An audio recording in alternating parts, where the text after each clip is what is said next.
Welcome to the Crafty Boys, where we drink beer and talk about stuff because that's what life is all about.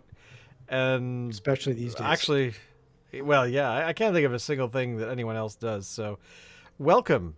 I certainly hope that we match or exceed our 5 million simultaneous viewers as we did last week. So, keep coming back.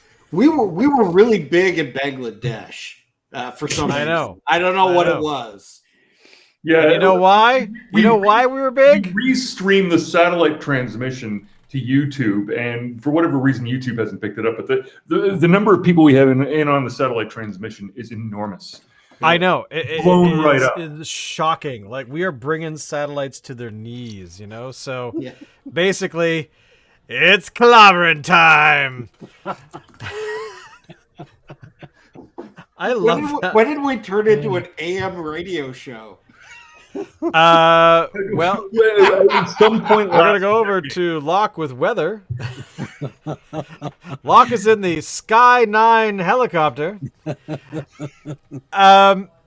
So, we're going to drink beer. I'm looking forward to this thing. So, I feel like I should have been doing some slow motion jumping there. Let's bounce over to Dave to start off today, because Dave is, well, Dave brings the non-alcoholic stuff. So. Yes, that's right. So except Dave, tonight. Oh, whoa! tonight. not This tonight. is what I'm My doing. heart. This is I had Fin du this, monde. actually. It was hiding. So, Locke, I'm sure you're well familiar with this. I think this is one of your favorite lines. I don't know if I've actually had this one. Yeah, do you like this one? I've had it. Yeah, it's very good. All right. Well, here we go, because I don't think I've actually tried it. Is there Liiiiiiive? Is there what? Liiiiiiive? What? Whatchamacalls it? Shit sediment on the bottom. Oh, yeah, really? With not really, but I know that most of their beers. Oh my god! Where the hell's the beer? Yeah. You left it all in the bottle. Now you see why it comes with a cork instead of a cap. Yes. Well, the So mine actually. Dave, this is how Has it that works. beer been sitting for like the last? That was glass, then pour. Well, I did sort of, but I think Locke, you make a point, or Shane, whoever was saying how long's it been sitting? Because seriously, I realized I had it, and I got this probably 2 years ago. Oh. So here's hoping it's still any good. Yeah. So yeah, that's actually a good question, Locke. Yeah. I mean, this stuff, the fin de monde is not cellarable, I don't believe. I mean, I've put it this way: I've never tried cellaring it because, generally speaking, back when I was, a stalwart for fin du monde, it would be rare that it would last the week. sure. That said, they do have cellarable products. Now, that fin du monde, I was confused. I now recognize that is in the, what is that, 355 milliliters or something? Yes, sir. Yes. So it used to come in a big bomb that has a champagne cork in the top. And that was their format for years until eventually they came out with the smaller bottles. But that's why I was confused about the cork. But in those big bomb bottles with the cork, they have product that is definitely cellarable because they age it for 20 years. And usually seasonally, they come out with an anniversary edition that's been waiting from the old days when they first got started. Oh, wow. And are you talking about this particular fin de monde? Not that particular. They have a few different ones, and I think the ones that they cellar are sort of a somewhat different recipe. At least I'm under that impression. Right. The beverage of Unibrews that I tend to go for two reasons. is Trois Pistoles.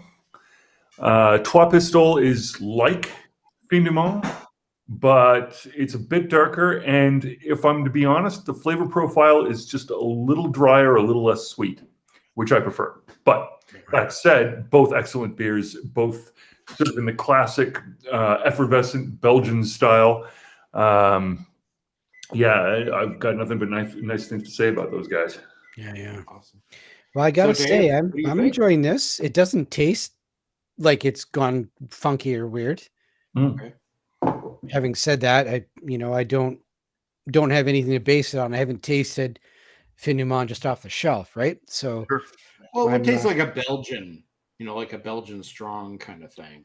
yeah, I guess they bill this as a Belgian triple. Yeah. So, Right. anyways, enjoying the hell out of it. It's quite nice. It's quite smooth. I don't know if that's because it's aged a bit or what. It's probably because all of the carbonation is standing at attention in your glass. That was like, holy shit. And it's still taking its time. Like, Yeah. wow.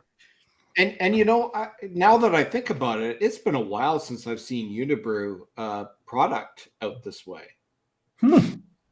Interesting. I think And the that last could time I be looked at shows, I did see a some.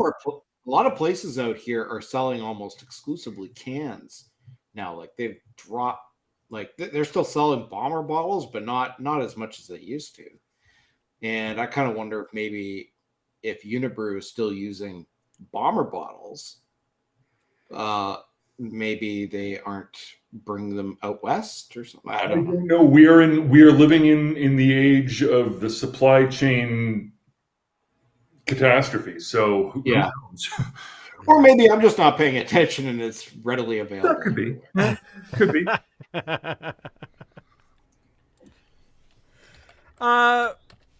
Locke, Mm. what are you drinking tonight? I am drinking something that I have never tried before because it didn't look sufficiently novelty or weird or complicated, and I just thought, everybody's got a double IPA. I don't know, whatever. But this is Okay. good. Beer, whatever. Beer. This is no. I was expecting it's going to be it's from the eastern side of the country, and so it's going to be one of those hazy numbers. That's I don't know, but it's actually not from Ontario. This, like Unibrew, is brewed in Quebec.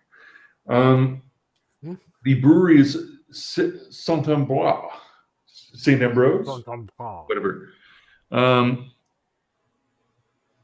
It's a product of Canada. What can I say about it? 8% alcohol per volume. They give advice as to the style of glass to drink it out of, and I'm not doing that, so I'm just going to run quickly and fetch one to try it, just so that I'm doing my job properly. Okay. Let's see if this improves matters at all.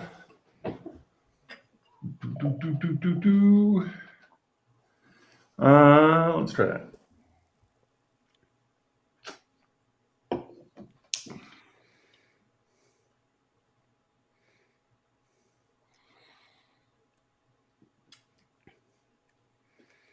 It was good before. It's probably even better out of the recommended glassware. So if you have All right. something that's curvy and ultimately potentially tulip shaped, that's ideal.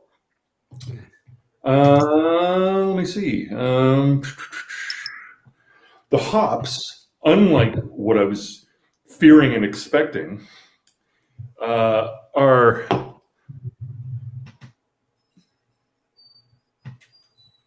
they're a proper bittering agent. They're not trying to taste like citrus. They're not trying to taste like pine.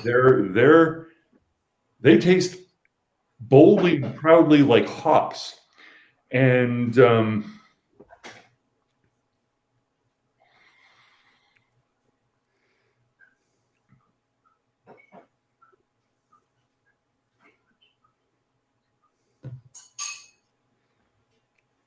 There's a little bit of a lingering bitterness in the finish, which I happen to like. Not everyone would, but yeah, this is more interesting than a lot of what I've seen out this side of the country, because it's not your Northeast hazy IPA, and it's not really, if I'm going to be totally, it's not really a West Coast IPA either. This is something that is, again, a little bit different, and part of it is it's got a little bit of the brightness of a Belgian, but yeah, overall the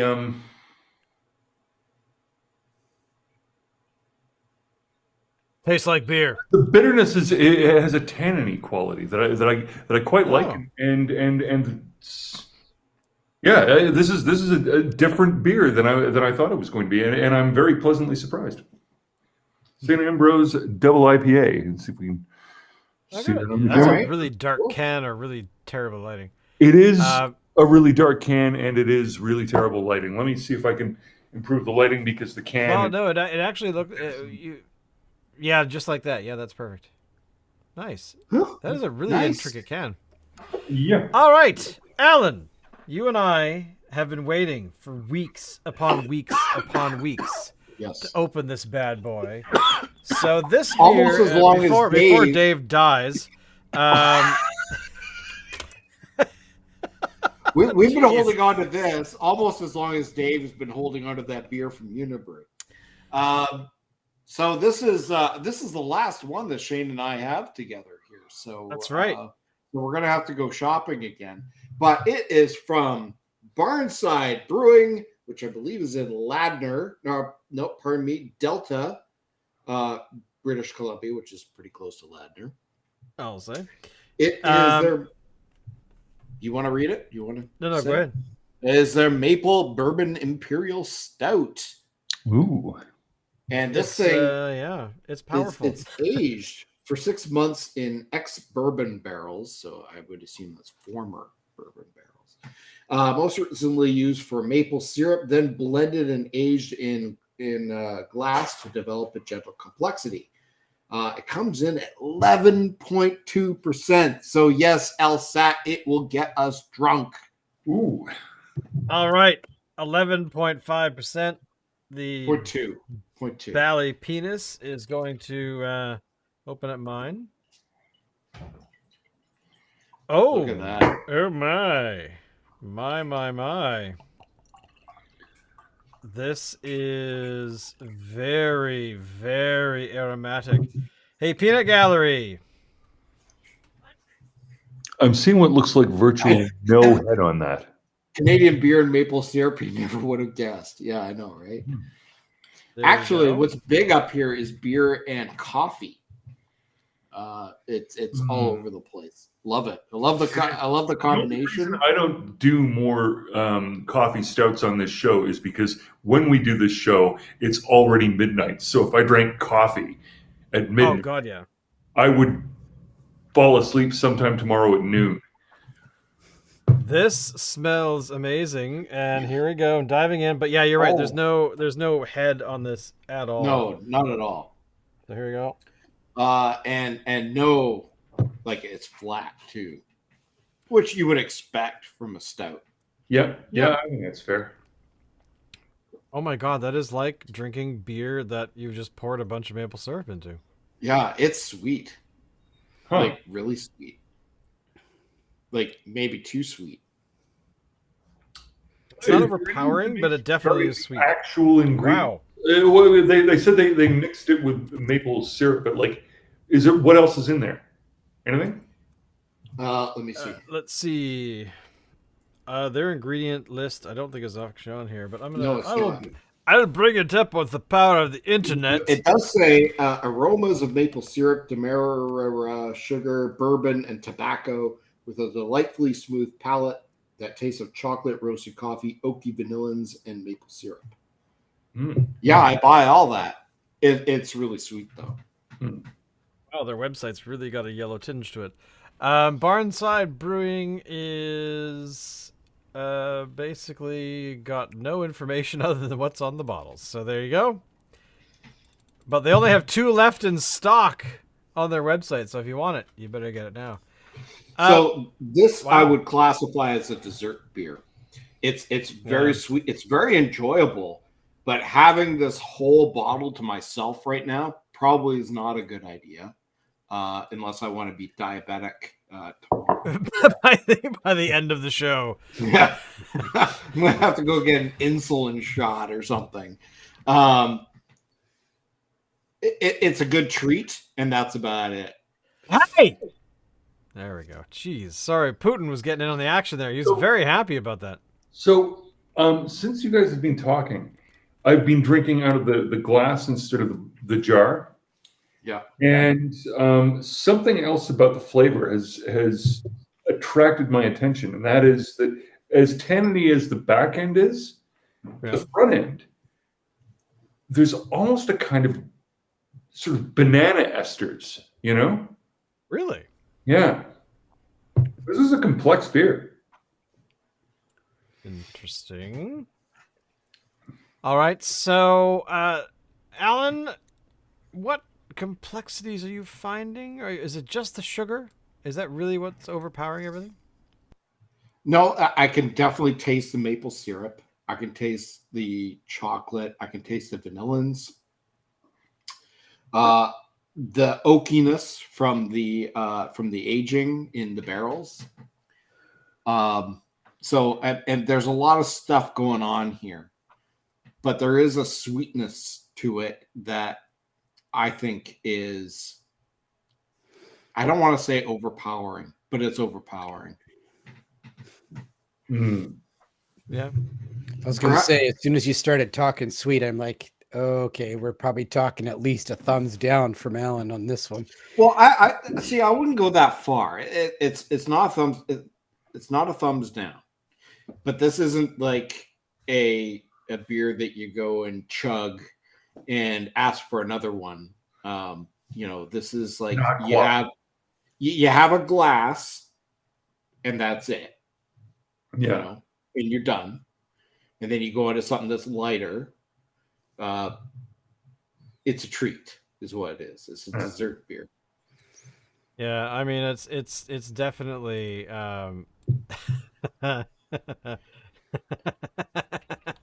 Diabetes. Diabetes.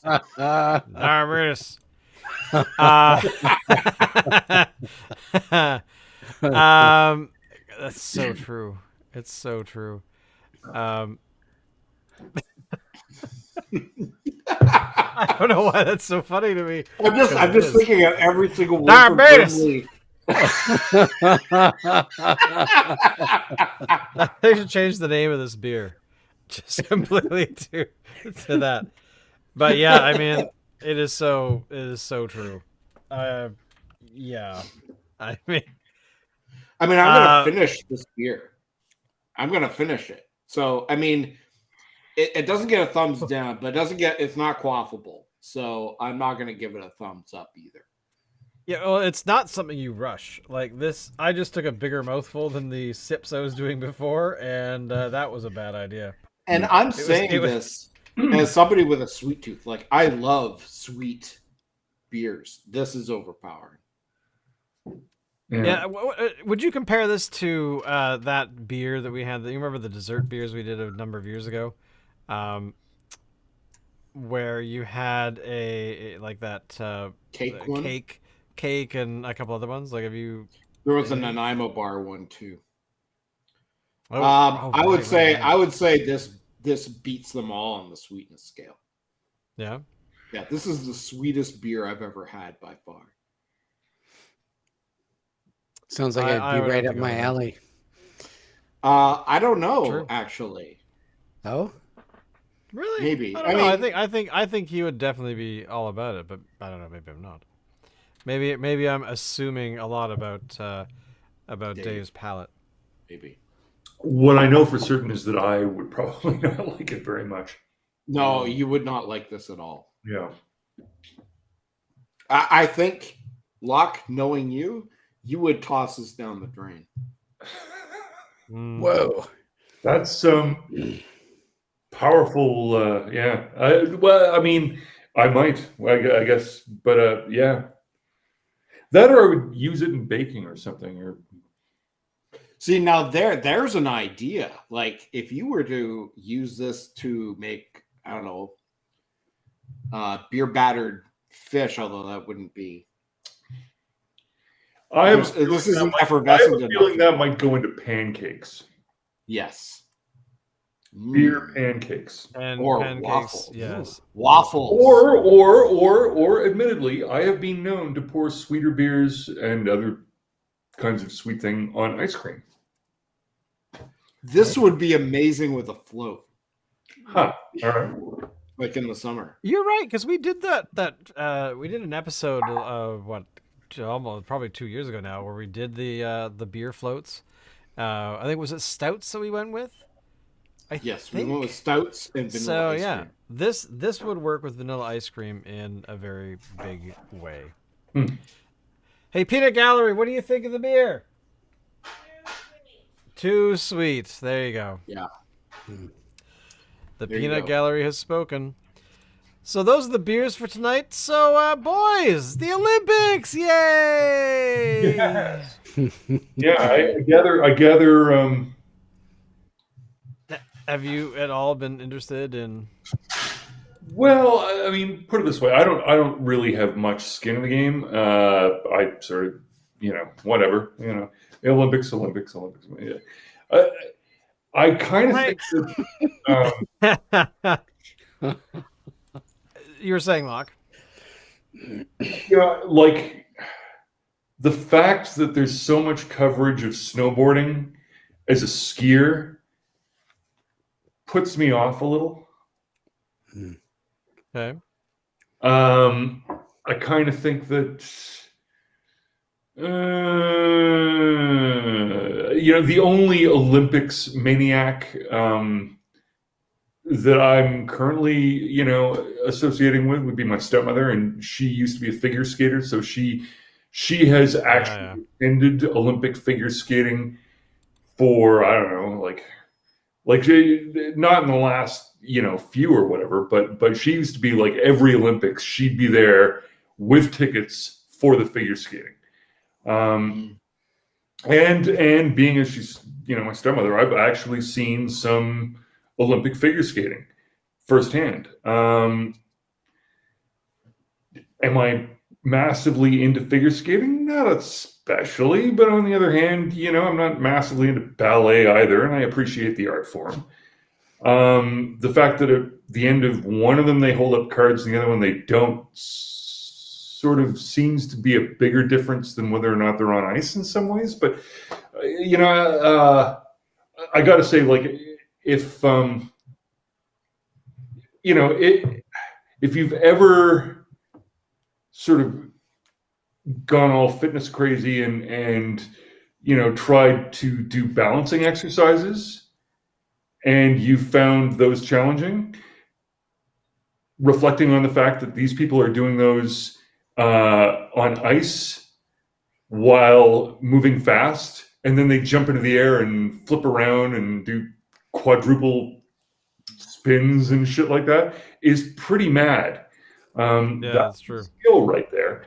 It's sort of, I don't know. Yeah, it's what it is. But I think the Australian commentator for those is really a fish out of water. Like, it's sort of funny listening to it just for that. But yeah, anyway, that's sort of what my experience with the Olympics this year. You guys? I think for me, the Olympics are being broadcast live at like ungodly hours. So I can't really watch That's it. because they're broadcasting it from China. So I hear. And aside from that, I'd really only be interested in probably the hockey. Yeah. And Right. with no NHL players there, it seems kind of. But I have to say, I'm kind of happy that the NHL players aren't there, because I do believe that the Olympics are for amateur athletes. Yeah, not is professionals. the detail. Yeah. Yeah, I that's the last thing I want to see is millionaire professional hockey players going over there and taking the limelight away from amateurs. Yeah. Yeah. No, I'm in full agreement there. The only thing that sucks is that the Russians, or whatever they're calling themselves right now, because the Russian technically isn't there. The ROC, I think, or something. Yeah. Weird, So yeah. they have all of their KHL professional hockey players. I see. Are allowed to be in it, so they have a bit of an advantage over the other countries whose NHL players can't be there. Except for Sweden, who very often kick all of our asses. But well, that's true. Have you been doing any kind of following, like the hockey part anyway? Who, me? Yeah, like are you actively at least? Even well, I don't think the men's haven't started yet. The women have. The women beat the U.S. Sorry, LSAT. I think it was yesterday or the day before, and round robin play. So that's always good. I don't think there's much more. I mean, they just started, so I don't think there's much more going on than that. If I could watch bobsled or was it skeleton, I'll watch those as well. That's fun stuff. Mm. Yeah, crash. It's like watching NASCAR. You know, it's like maybe they'll crash here. Oh. Well, there definitely has been some of that, I understand, but I mean, I haven't been following it all. I mean, the reality is, I didn't actually know. Like, I knew the Olympics were coming, and there was a bunch of coverage about it, about whether or not certain countries were going to be sending their athletes out of whatever, or not sending them out of protest or whatever. But they definitely just kind of snuck up on me. Because suddenly I had my CBC Sports app binging at me every 5 seconds going, hey, by the way, blah, blah, blah, insert name of sport here is happening this morning. So that did actually encourage me to watch a little bit. And we've been watching a bit of the figure skating and the speed skating and things like that. So, which has been enjoyable. I mean, it's... What? Oh, and curling as well. So yeah, I mean, it's kind of fun. I mean, the curling is probably not the most exciting of sports to watch at all. I disagree. But the one thing, well, it definitely came down to was it the Australians and the Canadians, Italians, where the Italians won in the very last end by a millimeter, 1 millimeter. Wow. Between their two things. So I gotta say that was kind of like nail bitey. But you know, I really wish that the Olympics had more action, especially around that sort of sport, you know, a little bit of fisticuffs, that kind of thing. And Alan, what are you watching, man? You suddenly, did you turn on the TV to watch some sports? No. So I don't have my glasses on right now, and there's something happening about maybe 20 feet away from me, but I can barely make it out. So I'm trying to what's going on? I think the Olympics needs a new combinative event. You know, for the Winter Olympics, along the lines of the biathlon, which is basically, you know, being Finnish. You know, you cross country ski and then shoot people or certain targets. What they need to do is they need to get like some of Hollywood's elites to come in and devise new things like. Oh no! That's already happened. Bill Murray got together with Hunter S. Thompson before Hunter went, and they invented a new sport. Now this wouldn't be a winter sport necessarily, but they combined skeet shooting with golf. One person tees up and fires off the golf ball, and then the guy with the shotgun fires the golf ball with the shotgun out of the air, blasts it to smithereens. Excellent idea. Excellent idea. Question. Does it actually work? Because holy shit, you'd have to be a good shot. I Apparently, legend has it they tried it. I don't know for sure, but I wasn't there. Hey, Well, I he don't used to- doubt they tried it from what I mean, heard Bill of Murray him. used to bullseye He's a womp crazy rats in gun his guy. C16 back home. They're not much bigger than golf. Sorry. Couldn't resist. Continue. Okay. That was awesome. Sorry, now I just want to talk about the Book of Boba Fett. No, you can't. But, I haven't seen it yet. I did watch the finale episode today, so Apparently, they're working on season 3 Mandalorian. mm-hmm. On That comes out in December. And- just as a note. I found out that I didn't. This is how displugged I am, but I found out that there's been rumors floating for Christ knows how long of a Firefly reboot. I apparently have it's heard not that. No, too. no, But- not with different actors. Chill. It's there's nothing. There's Dave, nothing don't let it guaranteed. happen, Dave. I mean, Hey, they're still I rebooting got Buffy the nothing here. Vampire Slayer, apparently. Eh, Let's But face it- Um, let's face it. apparently The, it's the Disney. successful Buffy the Vampire Slayer, the one that we remember, was a reboot of the film starring, amongst others, the former Pee Wee Herman. yes, but I That's- think that's we true. can forgive that, Locke, because that was also Mr. Whedon, and he, from what I remember, always claimed that the movie was not what he wanted. The show was what he wanted. So what? And the So what is he movie, for saying now? whatever That reason- with Firefly, although he had what he wanted, now he's going to do it again and get what he doesn't want. What's the game? No, I don't know if you've heard, Locke, but apparently Mr. Whedon is PNG in the nth degree within the Hollywood types these days. Christ knows why. I don't give a shit, quite frankly. But apparently he is not involved, according to the rumor mill, in the potential reboot of Firefly. Which is an additional reason not to watch it. Fair enough. And people, I read some of the comments on this it was a YouTube blurby that I watched, right? And some people were saying, well, if, how are you going to recreate the alchemy that was Whedon and cast, right? Like, where are you going to find that? Was what some people were saying. And then others were saying what you just said.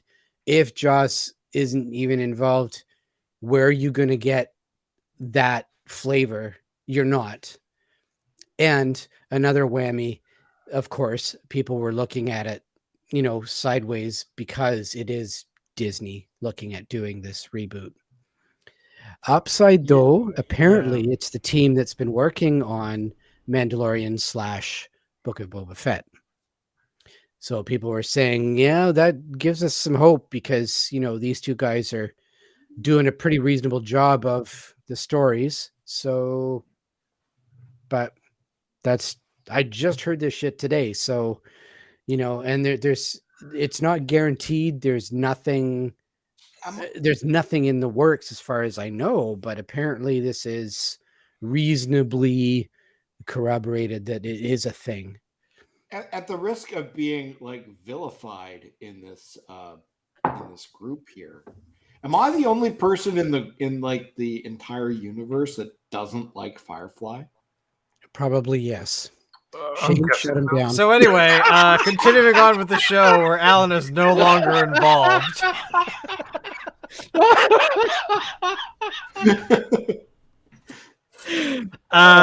Seriously, I tried watching it and I just could not get into it. I was just like, what is this? Alan, you know what? When I started, I had a friend telling me when it was still live, you got to check this out, dude. It's so cool. And I'm like, making no sense to me. I don't get it. But then later on, Mr. Shane over here said, you got to check this shit out. So I was hanging out. I think I was staying at your place for a bit there. And I think we ended up watching like 3 or 4 episodes straight because I was just like, okay, let's watch the next one. We have to know more. Yeah. There needs to be more. After that, I was a brown coat. Yeah, it is one of my favorite shows, hands down, most definitely. And I have had 2 birthday day long. I attended one of those. You did, and some people showed up thinking we weren't actually going to watch it. We were just going to talk about it, then drink beer. And I'm like, we're going to do that, and we're going to watch it. So, because if you start at, I think we started at about 10 o'clock in the morning, and it takes you all the way to midnight to watch the show and then the film. So, it gets you all the way to the end. And that's with about maybe 5-10 minutes between episodes and a sort of a food break kind of thing. Right. Bathroom breaks and that kind of thing. Exactly. That could be But good. which I haven't And actually everybody's done. like, I should so are do we that going to again. be watching another one now? It's almost midnight. Yes, we are. Well, I mean, it's kind of like the. I mean, I don't want to spoil this episode that was on today, but the one thing that I liked about Firefly was that it was unique. It was a brand new idea that really played on a bunch of tropes and actually stuck to it. Where the Book of Boba Fett, as a comparison, is more like instead of a quality show with a great story, it's really more like what would happen if kids from the 70s and the 80s took their Star Wars toys, threw them on the floor, and created their own adventures. And that's really the episode tonight.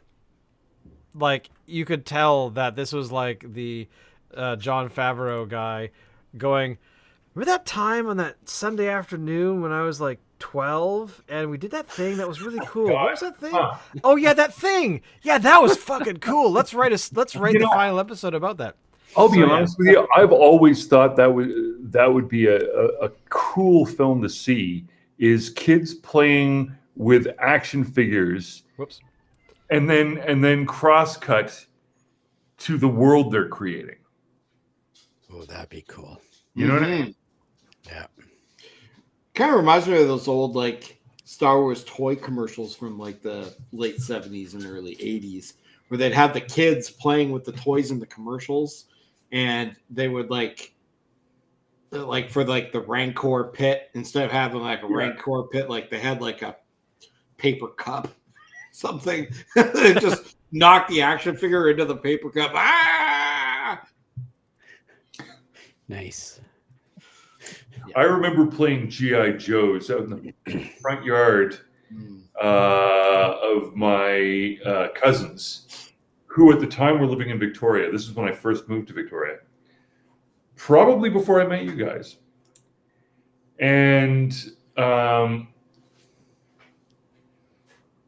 we had the bright idea of setting the GI Joes on actual fire. that is kind of awesome. I I think did that with, every I guy did that does with that. Gung Ho. I had a Gung Ho action figure, and I took a Screecher and I compressed it, and I taped it to the back of my Gung Ho and lit it, and no more Gung Ho.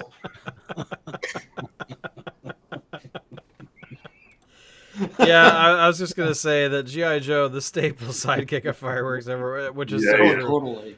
I mean, Totally. I regret doing that now because Gung Ho is worth like I think quite a bit. well, don't you have a whole bunch of those kinds of things still? With GI Joe, no, I sold those when I was like 13. No, not GI Joe, but action figures in general. I have my Star Wars figures that I had when I was a kid, but that's it. 'Cause I still have a ton of that as well. I had this dream that I would be cleaning out my parents' place and find in a closet, like hidden deeply, some like Star Wars carded action figure that they had bought me for Christmas or something that I forgot about. and and there it was like a vinyl Cape Jaw or something. Oh, it's $10,000! Woohoo! That actually, that happened to somebody that I used to know, where her parents were moving, and so they were packing, and this is like probably in the late 90s, and they found in a closet some Star Wars action figures still in the packages that they had bought as gifts and hid and forgot about.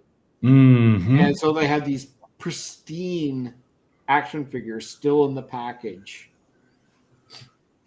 Wow. I want to know more. Yeah. Why do we not have more of this? Because... Well, okay. Up to a point, that's something that, like, it's always sort of neat and interesting to see stuff from the past that's unsullied by human hands. But, like there was a woman that I attempted to date, never went anywhere. We did hang out extensively. But, ultimately, here's part of the problem. There's a certain personality feature that the sort of person who leaves stuff in the bubble package, she still had her entire collection of Barbie dolls in the original packaging. Wow. And she had collected them. What a freak. And kept them that way from the time that she got them as a child to when we had this conversation, she was in her early 40s. And she was infuriated because 2 years earlier, still frothing about it, her parents had given her entire collection of Barbie dolls, still in the plastic, away to charity. Oh. Ah! Oh. And I just thought, you know what? Okay, actually, maybe this wasn't a great personality fit anyway. So okay, fine. Yeah, all right. And anyway, it's just at the same time, there is something sort of bizarrely cool about that sort of person. Like I would never have been that child under any circumstances. I'm glad I got to meet one, only so that I know for sure that that's not a soulmate. That's probably not my partner in life. There you go. Would have won the marshmallow experiment. Well, here's the thing. She keeps her Barbie dolls from a child's age in the original plastic. Yeah. But Locke, I'm going to say 35 years. Locke, is there any? Hold on. What is she going to be like in bed? Well, okay, so there is no chance that she's watching this, right? Well, our son would be to. I mean, I know we got 5 million people watching it's us one right thing, now. but I have we ignore them all, but LSAT. But I was going to say, and so she collected the dolls and everything, kept them in the package. But how was her rack? Oh, great! Yeah, no. Yeah. Well, that's all that matters. Yeah, I mean, she looked fantastic. For problem. Early 40s. She is one of the prettiest ones I've ever met. Right. Did she have? Which is to say, the same type of obsessiveness that holds on to a doll for that long without ever playing with it. Knows how to take care of herself. She knows how to look good. Absolutely. Yeah. Did she have a Mickey Mouse sweatshirt? No. Did she own a cat? That never came up. I'm going to go with no. I think she had a lot of allergies. But... Did she have? Did she have? That is the best comment ever from the chat. Did she have anything that was bejeweled? Oh, Jesus. Or vajazzled? Is that what you're going at? Well, no, it's like these are the things that the litmus test. If any of these things, no, it's not gonna work. So that's a Mickey Mouse sweatshirt, not like a little tiny T-shirt or anything. I'm talking like a sweatshirt, like a baggy sweatshirt. No, done, deal breaker. Owns a cat. Cats are trying. Here's the thing. Cats are trying to kill you. The only reason why they don't kill you is because they're too small to do it. I don't mind that. That's fine by me. Yeah. So no Yeah, cats. I like cats. And then anybody that bejewels anything, like a lunchbox or a shirt or something else. Yeah, Forget it. Done. Other than that, everything is fair game. Well, look, what I am saying is this: as much as a life with somebody like that would be probably pretty austere and pretty contained, reserved, all of that. From what I hear about married life, at the end of the day, good conversationalist, so intelligent, easy to look at, presents well in company. Those might be more important as we're getting older. Baby. I think as we're getting older, I just want to find some. Well, I've already got somebody, but if I was looking for somebody, I want somebody who'd be unashamed to change my diaper. As long as they're okay with that. Yeah. Palliative care word stuff. Yeah, sure. Yeah. You know how to change an IV? Great. Here we go. Strain my prunes for me. Let's go, baby. Strain my prunes. That's a great that is a phrase that I don't think I ever want to hear ever again.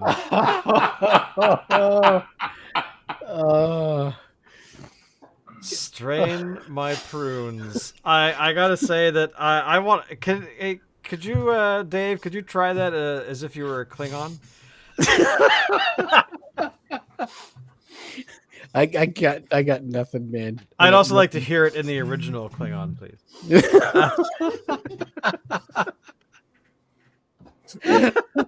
Wow. True, it does sound better in the original. Hang on. Date night ends at 5 p.m. because you're passing the couch one too many prune whiskeys. I gotta say that does not sound like a terrible mix. You might have to get used to it. But if you're 95 years old and why the hell not?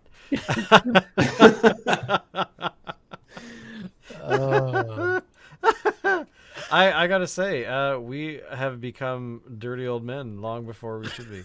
So, congratulations, everybody. Man.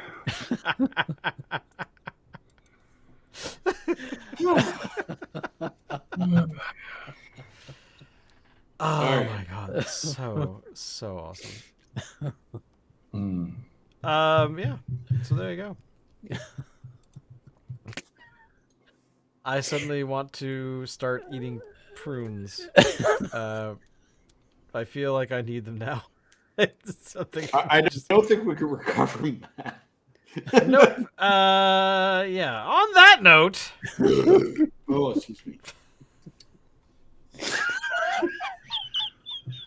That was a sound effect from my. This show. We went from talking about whatever it was to boobs, and then it just fell apart after the prune talk. I have to say, I think the quote of the night is slightly past Mark Hamill is now intrigued.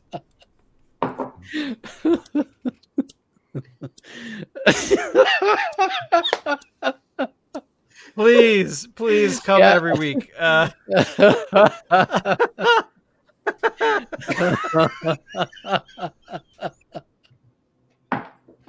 On that note, boys and girls, thank you for watching. Don't forget to do all the stuff on the YouTubes and the Facebooks and all that kind of thing to tell people about our show. Because if tonight is any, if there's any evidence of quality, today's the day. I gotta say, no, that's not happening. Wrong button. Yeah, so one word. 5 years. Good night, everybody. Alan, as always, please just take us out.